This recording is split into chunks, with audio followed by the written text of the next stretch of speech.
안녕하세요. 상품팀의 성김요양TV 인사드립니다.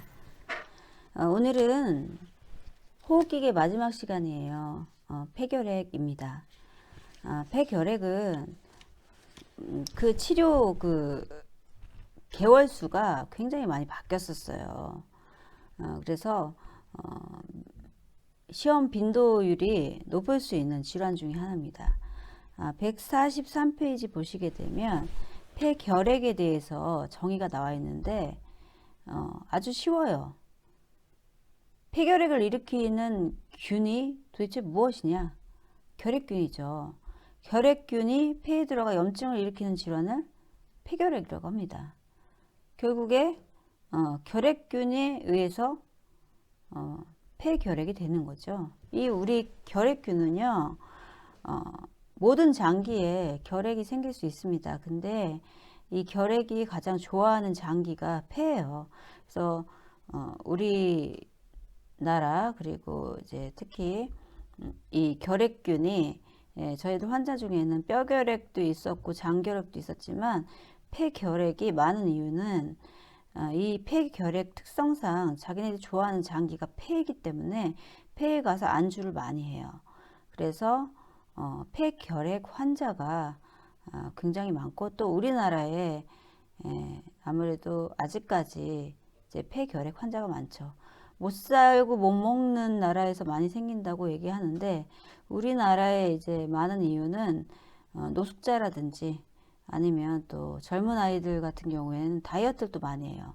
그러다 보니까 면역이 떨어지고 영양실조에 잘 걸리다 보니 이 결핵균이 한번 발병하게 되면 이제 집단 감염이 되는 경우가 많죠.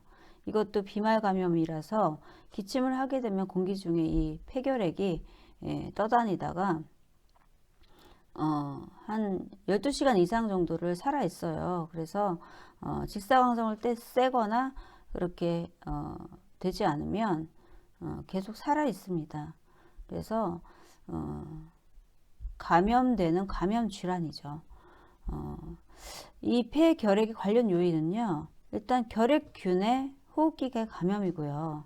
그리고 또 나머지 143페이지에 2번, 3번, 4번, 5번은 여러 가지 질환들이 나왔어요. 이제 여러분들이 이제 외울 게 너무 많기 때문에 이런 것들 다 외울 필요는 없습니다. 폐결핵 하면 결핵균, 그리고 결핵균 하면 면역질환 이렇게 연결시켜 주시면 그 질환들 모두 찾아낼 수가 있어요.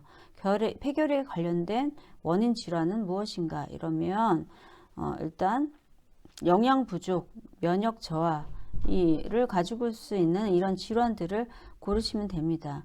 그래서 그 중에 이제 뭐 당뇨병, 악성 종양, 만성 신부전 뭐 이런 만성 질병 같은 경우에는 당연히 면역 저하를 가져오는 질환입니다. 그래서 이런 분들한테 뭐 폐결핵뿐만 아니라 면역 저하로 인해서 가지고 있는 여러 가지 질환이 감염이 잘 되고요. 그리고 또 여러분들이 모르는 어떤 질환 중에 하나 뭐 스테로이드와 같은 면역 억제제를 사용하시는 분, 이런 분들 이제 뭐 암 환자도 있을 수 있고요. 그리고 또 스테로이드라는 말 자체가 되게 면역에 관련된 호르몬입니다. 근데 이 면역 호르몬으로 좋은 일에 쓰이는 스테로이드인데 이것을 이제 너무 자주 남용하게 되면은 반대로 면역을 억제하게 되는 기능이 부작용으로 발생하게 됩니다. 그래서 어쩔 수 없이 정말 한 번씩 너무너무 환자가 힘들어할 때 사용하는 약물인데 이것을 계속 남용하게 되면은 밖에서 이제 약이나 뭐 주사로 면역 부분을 넣어주니까 이 안에서의 어떤 밸런스가 깨져서 더 이상 내 몸에서 면역 호르몬을 생산해내지 못하는 상태가 됩니다. 그래서 쉽게 얘기해서 이것은 스테로이드를 면역 억제제라고 얘기를 많이 합니다. 결국에 내 면역을 억제하고 이 스테로이드를 씀으로써 이 스테로이드가 내 안에 있는 자연 면역을 움직이지 못하게 하면서 자기 스테로이드 물질로 인해서 내 몸이 7배, 8배의 면역 효과를 낼 수 있게 만들어주는 것이죠. 그러다 보면 결국에는 약의 힘을 빌리지 않으면 내 면역이 제대로 면역 효과를 발휘할 수 없는 상태가 되기 때문에 큰 부작용으로는 면역이 말 그대로 억제돼서 면역 저하가 오게 됩니다. 그래서 스테로이드와 같은 면역 억제제 똑같은 말입니다. 이것을 장기간 사용하게 되면 이런 분들은 이제 폐결핵이나 다른 질환에 감염이 잘 될 수 있고요. 그리고 이런 면역 억제제를 어쩔 수 없이 사용하게 되는 경우에는 면역이 많이 바닥인 암 환자들이 많이 이런 걸 사용하죠. 어쩔 수 없이 사용하는 경우인데 장기간 사용하게 되면 결국에 면역이 바닥으로 떨어진다. 이렇게 이해를 하시면 될 것 같습니다.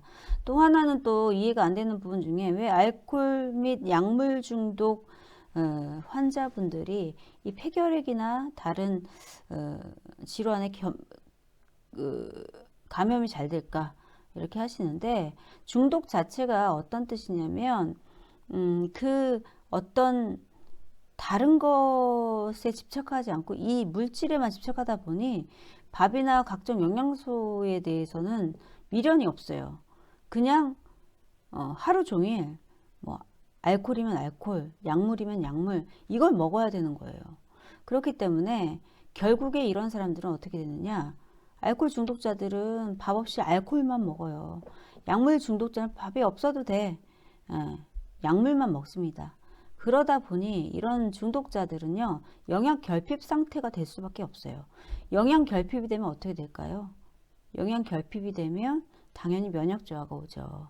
그래서 여러분들 폐결핵에 감염이 잘 되는 어떤 관련 요인은요, 일단 결핵균이 첫 번째가 돼야 되고, 나머지는 면역 저하, 영양 부족을 가지고 올 수 있는 질환들을 찾으시면 되겠습니다.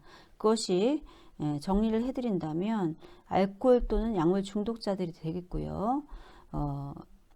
영양 부족 등으로 인한 뭐 다이어트를 많이 하는 학생들이라든지, 그로 인해서 면역 저하가 온다든지, 아니면 암투병 하시면서 항암제를 맞고서는 부작용 때문에 많이 못 먹으시는 분들, 이런 분들도 이제 영양 부족으로 면역 저하가 올 수 있는 것이고, 악성 종양 암 환자, 당뇨병, 만성 신부전 등 이런 것들. 만성 신부전 환자는 뭐예요?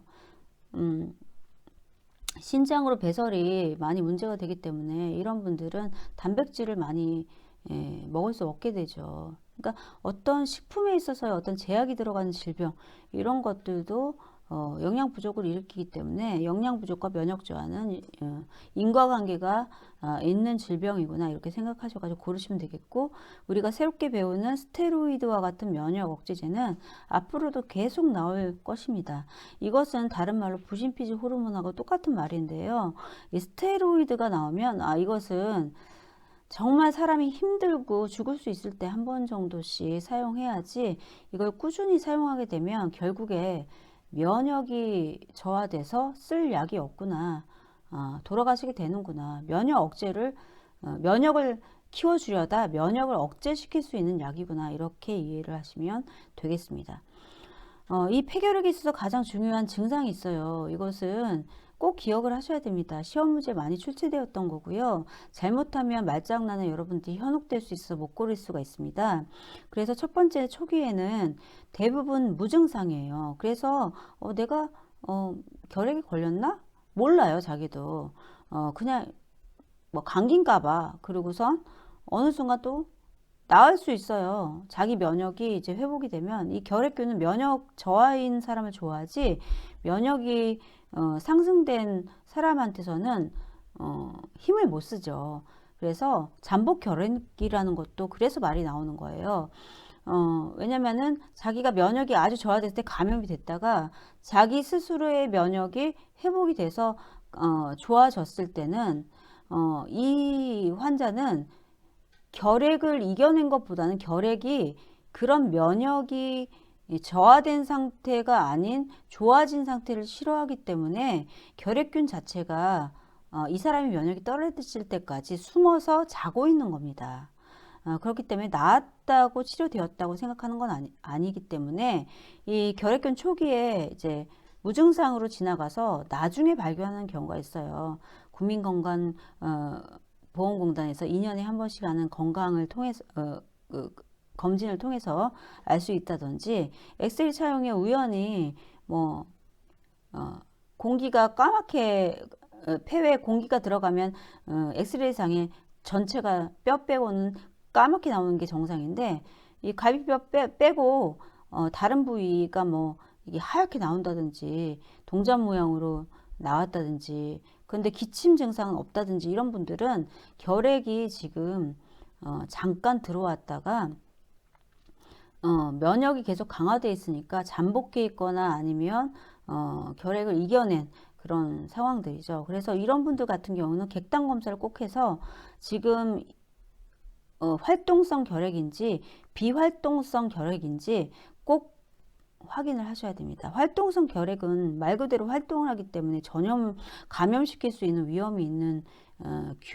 그런 몸 상태고요. 그래서 약을 꼭 드셔야 되는 거고, 비활동성은 잠재되었기 때문에 규칙적으로 객단 검사를 꼭 하셔야 됩니다.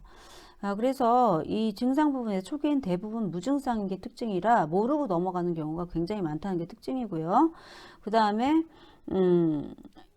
2주 정도의 기침과 흉통을 겪는다는 거예요. 기침이 굉장히 심하기 때문에 2주 이상 만약에 기침이 낫지 않는다면은 우리는 이제 병원으로 가셔서 엑스레이를 찍어보든지 검사 결과를 이제 객담을 통해서 알아봐야 되는 그런 상황이죠. 그리고 143번 3번을 보시면 아주 제일 중요한 폐결핵을 구분할 수 있는 증상 중에 하나가 무증상이 있다고 한다면, 두 번째는 오후에 고열이 있다가 늦은 밤에 식은땀이 함께 열이 내리는 증상. 조금 길지요. 외우기 좀 힘드실 겁니다. 이런 건 외우는 게 아니라 이해를 하셔야 돼요. 그래서 이분 왜 오전이 아닌 오후에 열이 내리냐면, 열이 있냐면, 환자분들이 보통은 아침에 일어나서 활동을 하기 시작합니다. 활동을 하기 시작하는 오전에는 면역력이 그래도 있어요. 근데 본인이 오후가 되면 일을 하면서 굉장히 지치죠. 요때 면역이 떨어지게 되는데, 요때 결핵균이 면역이 떨어졌으니까 활동을 하게 됩니다. 그렇게 되니까 오후에 내가 면역이 떨어졌을 때가 거의 오후예요. 그래서 오후에 열이 나기 시작합니다. 왜냐면 결핵균이 활동하기 시작하니까 내 몸에서 또 아군인 백혈구가 얘네들을 이제 같이 싸우기 위해서 활동을 하니까 내 몸에서 열 반응이 일어나죠. 내 몸에 이상이 생겼다. 우리가 보통은 열 체크를 하는 이유가 그래서지 않습니까? 그래서 염증 반응인 열이 나타납니다. 결핵균과 백혈구가 싸우는 그런 상황이 되는 거죠. 그래서 이제 늦은 밤에는 내가 푹 쉬는 그런 시간이에요. 푹 쉬는 동안에 환자분들은 이제 숙면을 하게 되고 면역을 되찾게 됩니다. 그렇게 되면 이 결핵균들이 더 이상 싸우지 않아요. 면역이 있을 때는 활동하지 않거든요. 면역이 생기게 되는 시기에 활동을 안 하게 되기 때문에 자연히 백혈구는 날 지킬 필요가 없어요. 얘네가 활동할 때만 백혈구가 싸우게 되죠. 그렇기 때문에 오후에는 싸우기 위해서 이제 고열이 있다가 늦은 밤에 내가 면역이 생기면서 더 이상 싸울 필요가 없다고 생각되기 때문에 결핵균이 활동을 안 하게 되면 늦은 밤에는 열이, 그 낮에 올랐던 열이 더 이상 싸우지 않게 됨으로써 열이 안 나니까 식어버리는 거죠. 그래서 식은땀이 엄청나게 자고 일어나면 막 속옷이 베일 정도로 젖는 경우가 있습니다. 그래서 여러분이 오후 기억하시고요. 오후에 어떤 열이 고열이 있습니다. 고열이 있다가 늦은 밤에 식은땀이 나면서 열이 내리는 증상이 대표적인 폐결핵의 증상입니다. 꼭 기억하시고, 여기서 뭐 오후냐 오전이냐 늦은 저녁이냐 늦은 밤이냐 고열이 뭐 안 난다 난다 뭐 이런 것들을 말장난 많이 치니까 이해를 하시면서 말을 바꿔도 보기에서 찾을 수 있으셔야 되고요. 그 다음에 다른 증상으로서는 뭐 피로감, 식욕부진, 체중 감소 이런 것들이 있습니다. 이 결핵균은요, 더 많이 내 몸에 있는 장기를 잠식하기 위해서 내가 면역이 떨어진 시간에 굉장히 더 내 몸을 허약하게 만들어요. 그래서 면역이 더 떨어질 수 있도록 입맛도 없게 하고, 그리고 내가 이게 폐결핵균이 활동하는 동안 내 몸에서도 백혈구들이 싸우기 때문에 거기에 소비되는 에너지 칼로리가 어마어마합니다. 결핵균이 움직일 때마다 내 몸에 걔네들 대적하기 위한 칼로리 소비가 엄청나요. 그래서 그만큼 이 폐결핵을 앓고 계신 분들은 굉장히 말랐어요. 원인도 영양실조인 사람들이 많이 감염이 되지만 그런 사람들이 폐결핵을 앓고 나면 더 마르죠. 그래서 2주 이상의 기침과 흉통, 오후에 고열이 있다가 늦은 밤에 식은땀과 함께 열이 내리면서 피로하고 식욕부진이 있고 체중 감소 이런 것들이 있는 사람들은 결핵 검사를 꼭 해보셔야 합니다. 점액성, 화농성, 혈액성 가래 심하게 되면 결핵균이 많이 잠식을 해서 폐를 많이 갉아 먹으면 먹을수록 그 정도가 심해지면 혈성 가래가 나오게 되겠죠. 그래서 여러분들 이제 결핵균이 뜯어먹고 난 자리는 석회화가 됩니다. 그래서 모르고 무증상으로 있다가 아시는 분들은 결핵균이 내가 면역이 저하됐을 때 뜯어먹고 나서 내 면역이 회복됐을 때 다시 활동을 못해서 저렇게 석회화가 되었구나, 이렇게 뜯어먹은 자리구나, 이렇게 생각하시면 됩니다. 여러분들이 이제 어떤 이런 폐결핵을 앓고 나시는 분들은 합병증 때문에 굉장히 고생해요. 이미 그러니까 초기에 발견하는 게 굉장히 중요하죠. 무슨 병이든지 뜯어 먹고 나면 그 부위가 다시 재활이 안 되죠. 다시 소생이 안 되기 때문에 호흡기 감염에 취약할 수밖에 없는 상태가 되는 겁니다. 여러분들도 이런 증상들, 내가 이제 면역이 좋았다가 떨어지게 되면 우연하게 비말 감염으로 폐결핵이 나한테 감염될 수 있다는 것 기억을 해 두시고요. 그래서 이런 진단을 받으신 분들은 약을 먹는데 그 약이 굉장히 많아요. 한 주먹입니다. 한 주먹. 그리고 복용기간이 다른 약에 비해서 굉장히 길어요. 옛날에는 한 1년 6개월 이렇게 먹었는데 너무 약이 독하다 보니까 그렇게까지 먹을 필요는 없다. 실험을 하고 나서 결과적으로 맨 마지막에 뭐 9개월 먹어야 된다, 6개월 먹어야 된다, 이렇게 했는데 지금 맨 마지막으로 이제 과학적으로 판정된 거는 6개월 복용하면 되는 것으로 확정이 났죠. 그래서 처방된 기간에 충실하게 약을 복용하는 것이 내성을 막는 일이라서 이 결핵 진단을 받고 결핵 약을 복용하시는 분들은 하루라도 걸으면 안 됩니다. 하루 매 아침에 그 식전에 한 주먹을 복용을 하시고 그 다음에 밥을 꼭 드셔야 해요. 결핵균과 싸울 만한 힘이 있어야 되거든요. 드시고 그리고 매일매일 그 시간에 약을 드셔야 됩니다. 안 그러면 결핵 약은 독할 뿐만 아니라 굉장히 내성을 잘 일으켜요. 그래서 더 이상 쓸 약이 없게끔 만들어지면 여러분들은 결핵균으로부터 패하는 것입니다. 여러분들 그래서 이런 결핵균을 갖고 있는 환자분들은 어떻게 해야 될까요? 영양 관리도 해주셔야 되고 그 다음에 약을 꾸준히 제 시간에 복용하는지도 여러분들이 잘 티칭을 해주셔야 되겠죠. 그래서 그리고 또 하나는 이 환자분들이 약물이 굉장히 독하기 때문에 굉장히 고생을 많이 합니다. 그 부작용 중에 하나가 위장장애가 있어요. 독하니까. 그리고 얼굴에 홍조라든지 어떤 분들은 여드름이 엄청나게 많이 나는 사람이 있고 약을 이제 6개월 다 복용하신 다음에 싹 없어지는 경우가 있습니다. 그리고 피부 발진, 홍조, 뻘겋게 되는 거죠. 그리고 가려움증, 발열 이런 것들이 이제 약부작용으로 있을 수 있고요.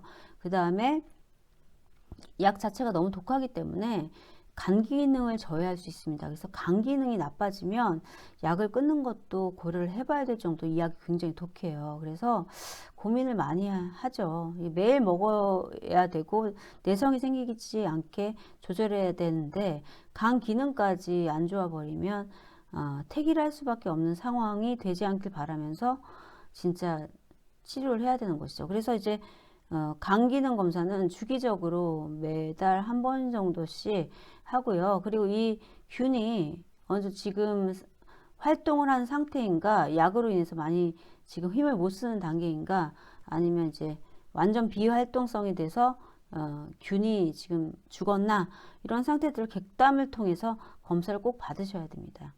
그래서 결핵은 감염성이 있기 때문에 흉부 방사선 엑스레이 검진을 꼭 하셔야 되고요. 가래 검사를 해서 조기에 발견하는 것이 굉장히 중요합니다. 그리고 다른 사람한테 감염이 되지 않기 위해서 기침 예절을 지켜야죠. 기침을 할 때 소매로 한다든지 그리고 또 마스크를 한다든지 꼭 그래야 되는 거고요. 폐결핵이 아니더라도 그거는 요즘에는 완전히 뭐 필수죠, 필수. 그리고요, 이 폐결핵 같은 경우에는, 일단, 요양보호사가 이제 만약에 이제 같이 지내다가,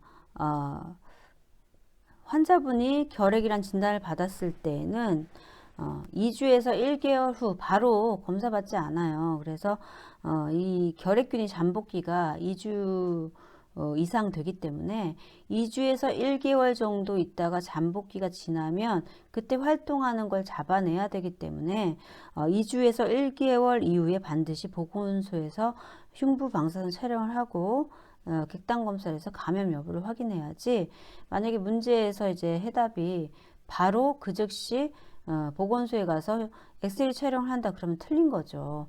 2주에서 1개월 이후에 꼭 검사를 하시고요. 그리고 이런 대상자를 돌볼 때는 보호장구가 꼭 필요하죠. 마스크, 장갑 등이 꼭 필요하고요. 그리고 여러분 이제 일회용 마스크는 절대 재활용하지 않고요. 그리고 빨아서 쓰지 않습니다. 이 마스크는요, 이 일회용 마스크는 빨아서 쓰면 필터링이 안 돼요. 그래서 절대로 빨아 쓰면 안 되는 겁니다. 꼭 명심하시고요.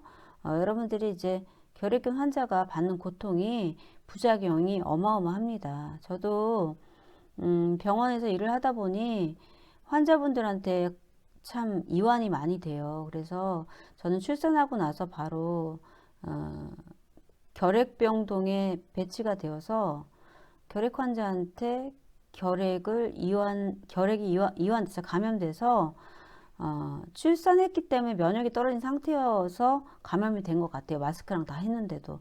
그래서 저희 갓난 아기까지도 같이 결핵약을 먹었습니다. 그 결핵약의 부작용은 어마어마했어요. 저 같은 경우에는 온몸에 발진이 나고요. 밤에도 막 가려워서 막 잠을 못 잘 정도였습니다. 다행히 위장장애하고 간 기능은 좋았어요. 그래서 위장장애도 없었고, 그래서 끝까지 약을 복용했었는데 중도의 그 부작용이 너무 심해서 정말 치료를 포기하고 싶은 마음이었지만 배운 게 도둑질이라고, 이거를 중단에 멈추면 제가 어떻게 될지 모르는 상황이기 때문에 끝까지 복용했던 기억이 납니다. 지금은 완치가 되었죠. 하지만 폐사절 지금은 여전히 동전 모양의 결핵이 뜯어먹은 자리가 항상 석회로 남아 있어요. 그래서 우리가 이제 언제 어디서 감염이 될지 모르기 때문에 여러분들 항상 주의하셔야 돼요.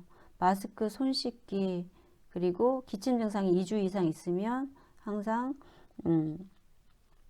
병원에 방문하셔서 검사를 꼭 해야 된다는 거고, 이 결핵에 대한 이 폐결핵은 법정 그 전염병 중에 제3군이지 않습니까? 그래서 옛날에 1군이었었는데 3군이었어요. 1군이었었던 시절에는 아주 막 보릿고개 시절, 못 먹었을 때, 그때 이제 환자분들이 결핵 환자가 너무 많아가지고 한 결핵촌을 만들어서 거기에 막 밀집시켜 놓고 결핵 환자들을 이제 모아놨어요. 격리가 됐었죠. 집을 떠나서 생활해야 되는. 근데 요즘에는 그렇지 않습니다.